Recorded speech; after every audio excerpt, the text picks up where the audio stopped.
Hi friends, welcome to Flames to Fashion. Today day 84, 100 days challenge, blouse design from Kavi's wardrobe. இன்றைக்கி நம்ம பார்க்க போகிறது இந்த saree தான். இந்த saree பார்த்தீங்க அப்படின்னாக்கா நான் கோஆப்டெக்ஸில் எடுத்தேன். கோஆப்டெக்ஸில் saree எடுத்தீங்க அப்படின்னாக்கா உங்களுக்கு முந்தியில் வந்து அந்த பட்டர்ஃப்ளை டிசைன் வந்துருக்கும். இதை பாருங்கள், எந்த கோஆப்டெக்ஸ் சாரியுமே உங்களுக்கு இந்த பட்டர்ஃப்ளை, எல்லா கோஆப்டெக்ஸ் சாரியுமே இந்த பட்டர்ஃப்ளை உங்களுக்கு இருக்கும். அதை வச்சு நீங்கள் தெரிஞ்சுக்கலாம். இந்த saree நீங்கள் பார்த்தீங்க அப்படின்னாக்கா உங்களுக்கு எப்போ எடுத்த மாதிரி தோணுது இந்த saree. பட் இந்த saree நான் எடுத்து 5 வருஷம் ஆயிடுச்சு. பட் இன்னமும் அதே மடிப்பு கலையாமல், அதே காட்டன் கலையாமல் அப்படியே இருக்குது பாருங்கள். நல்ல குவாலிட்டி இந்த saree உங்களுக்கு. இந்த saree பார்த்தீங்க அப்படின்னாக்கா டார்க் க்ரீனு ப்ளஸ் பார்டர் பார்த்தீங்க அப்படின்னாக்கா உங்களுக்கு சின்ன பார்டர் கொடுத்துருப்பாங்க. பட்டு நீங்கள் இதில் லோயர் பார்டரில் பார்த்தீங்க அப்படின்னாக்கா இந்த மாதிரி பிரிண்டட் டிசைன் உங்களுக்கு இருக்கும். Leaf printed and flower printed இருக்கும்.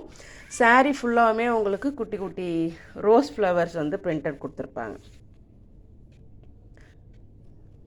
முந்தியில் பார்த்தீங்க அப்படின்னா வேறு எந்த டிசைனும் இருக்காது. அந்த லோயர் பார்டரில் என்ன டிசைன் இருந்ததோ அதை அப்படியே கொடுத்துருப்பாங்க உங்களுக்கு முந்தியில். saree ஃபுல்லாகவுமே வந்து இந்த லோயர் பார்டர் டிசைன் ஓடி இருக்கும். தெரியுதுங்களா?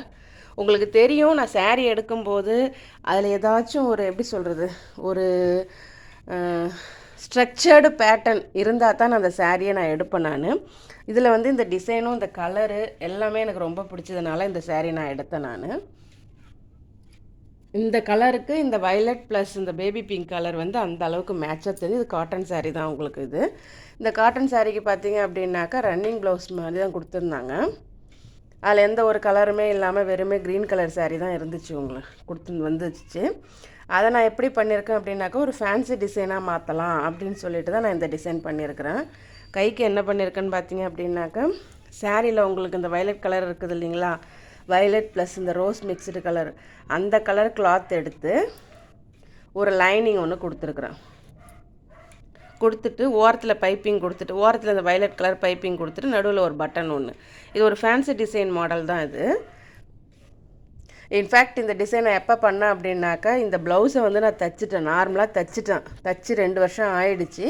அதுக்கப்புறமேலுக்கு தான் இந்த டிசைனை வந்து நான் அதில் வந்து மாற்றினேன். இதில் இதுக்கும் பார்த்தீங்க அப்படின்னாக்கா இது வந்து கேன்வாஸ் வச்சு இந்த டிசைன் வந்து நான் பேக் சைடுக்கு போட்டிருக்கேன். அதில் இது சும்மா ட்ரை பண்ணலாமே அப்படின்னு சொல்லிட்டு ட்ரை பண்ண டிசைன் தான். ஏன்னாக்கா என்கிட்ட இந்த கலருமே, இந்த கலர் கிளாத்து ப்ளஸ் இந்த கலர் பைப்பிங் கிளாத் ரெண்டுமே இருந்துச்சு என்கிட்ட.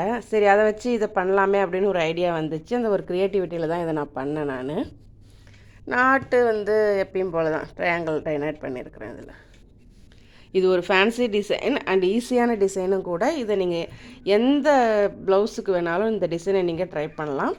நீங்கள் இந்த பைப்பிங் பதில் லேஸ் வச்சு கூட நீங்கள் வந்து வேறு ப்ளவுஸுக்கும் நீங்கள் இதை ட்ரை பண்ணலாம்.